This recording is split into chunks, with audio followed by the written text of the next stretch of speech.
France garlic roast ಒಂದು 10 ನಿಮಿಷದಲ್ಲಿ ಮಾಡಬಹುದಾದಂತಹ recipe ಇವತ್ತಿನದ್ದು.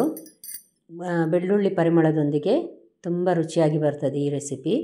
ನಮಸ್ತೆ ಫ್ರೆಂಡ್ಸ್, ಗುಡ್ ಫುಡ್ ಲ್ಯಾಂಡ್ ಚಾನಲಿಗೆ ನಿಮಗೆಲ್ಲರಿಗೂ ಆತ್ಮೀಯ ಸ್ವಾಗತ.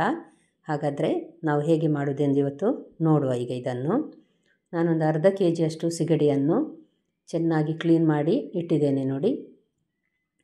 ಇದಕ್ಕೆ ನಾನೀಗ ಮೆಣಸಿನ ಹುಡಿ, ನಮಗೆ ಖಾರಕ್ಕೆ ಬೇಕಾದಷ್ಟು ಹಾಕ್ಕೊಳ್ಬಹುದು. ನಾನು ಒಂದೂವರೆ ಟೇಬಲ್ ಸ್ಪೂನ್ನಷ್ಟು ಹಾಕಿದ್ದೇನೆ. ಮತ್ತು ಸ್ವಲ್ಪ ಅರಸಿನ, ರುಚಿಗೆ ತಕ್ಕಷ್ಟು ಉಪ್ಪು, ಮತ್ತೊಂದು ಅರ್ಧ ಲಿಂಬೆ ರಸ. ಇದನ್ನೊಂಚೂರು ಚೆನ್ನಾಗಿ ಮಿಕ್ಸ್ ಮಾಡಿ ಇಡುವ, ಒಂದು 5 ನಿಮಿಷ ಇಡುವ. ಅಷ್ಟೊತ್ತಿಗೆ ನಾನು ಬೆಳ್ಳುಳ್ಳಿ ಎಲ್ಲ ಸಣ್ಣಗೆ ಕಟ್ ಮಾಡಿ ಇಟ್ಕೊಳ್ತೇನೆ.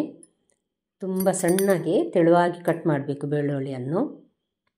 ನೋಡಿ, 1 ಟೇಬಲ್ ಸ್ಪೂನ್ನಷ್ಟು ಬೆಣ್ಣೆ ತೆಗೆದುಕೊಂಡಿದ್ದೇನೆ ನಾನು. ಮೆಲ್ಲ ಉರಿಯಲ್ಲಿ ಇಟ್ಟಿದ್ದೇನೆ. ಈಗ ನಾನು ಬೆಣ್ಣೆ ಕರಗಿದ ಕೂಡಲೇ ನಾವು ಮ್ಯಾರಿನೇಟ್ ಮಾಡಿದ ಈ ಸಿಗಡಿ ಇದೆ ನೋಡಿ, ಪ್ರಾನ್ಸ್, ಅದನ್ನೆಲ್ಲ ಹಾಕಿ ಹುರಿಬೇಕು ನಾವೀಗ ಇದನ್ನು.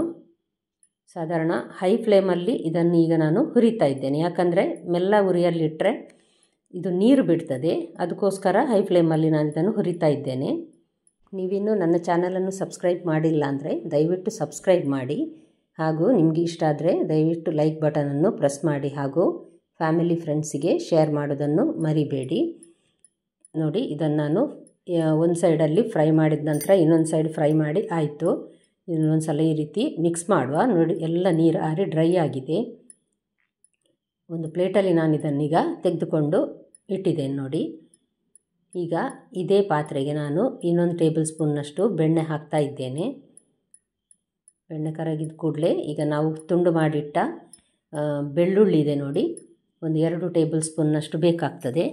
ಯಾಕಂದರೆ ಬೆಳ್ಳುಳ್ಳಿ ಪರಿಮಳವೇ ಇದಕ್ಕೆ ರುಚಿ ಕೊಡೋದು ಜಾಸ್ತಿ. ಇದು ಸ್ವಲ್ಪ 1 ಸೆಕೆಂಡ್ನಷ್ಟು ಹುರಿದ್ರೆ ಸಾಕು, ತುಂಬ ಸಾಫ್ಟ್ ಆಗಬಾರ್ದು ಇದು.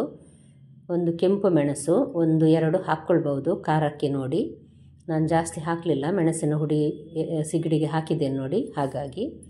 ಇದು ಅಷ್ಟೇ, ಒಂಚೂರು ಹುರಿದ್ರೆ ಸಾಕು, ತುಂಬ ಏನು ಹುರಿಬೇಕಾಗಿಲ್ಲ. ಒಂದು ಅರ್ಧ ಚಮಚದಷ್ಟು ತರಿಯಾಗಿ ಕುಟ್ಟಿದ ಕರಿಮೆಣಸು, ತುಂಬ ಪುಡಿ ಮಾಡುವುದು ಬೇಡ, ತರಿಯಾಗಿದ್ದರೆ ಸಾಕು. ಇವಾಗ ಈ ಹುರಿದ ನಾವು ಸಿಗಡಿ ಇದೆ ನೋಡಿ, ಅದನ್ನೊಂದು ಸಲ ಚೆನ್ನಾಗಿ ಇದರೊಟ್ಟಿಗೆ ಮಿಕ್ಸ್ ಮಾಡುವ. ಒಂಚೂರು ಒಂದು 4 ಟೇಬಲ್ ಸ್ಪೂನು ಅಷ್ಟೇ ಸಾಕು ನೀರು ಹಾಕಿ, ಒಂಚೂರು ಮಸಾಲೆ ಹಿಡಿಯಲಿಕ್ಕೋಸ್ಕರ ನೀರು ಹಾಕೋದು. ಇದನ್ನಷ್ಟೇ ಹೈ ಫ್ಲೇಮಲ್ಲಿಟ್ಟು ಒಂದು ಸ್ವಲ್ಪ ಹೊತ್ತು ನೀರು ಆರುವವರೆಗೆ ಒಂಚೂರು ಬೇಯಿಸುವ.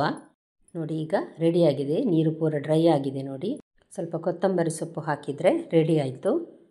ನಾಳೆ ಇನ್ನೊಂದು ಹೊಸ ವಿಡಿಯೋದೊಂದಿಗೆ ನಿಮ್ಮನ್ನು ಮತ್ತೆ ಭೇಟಿ ಆಗ್ತೇನೆ. ಧನ್ಯವಾದ.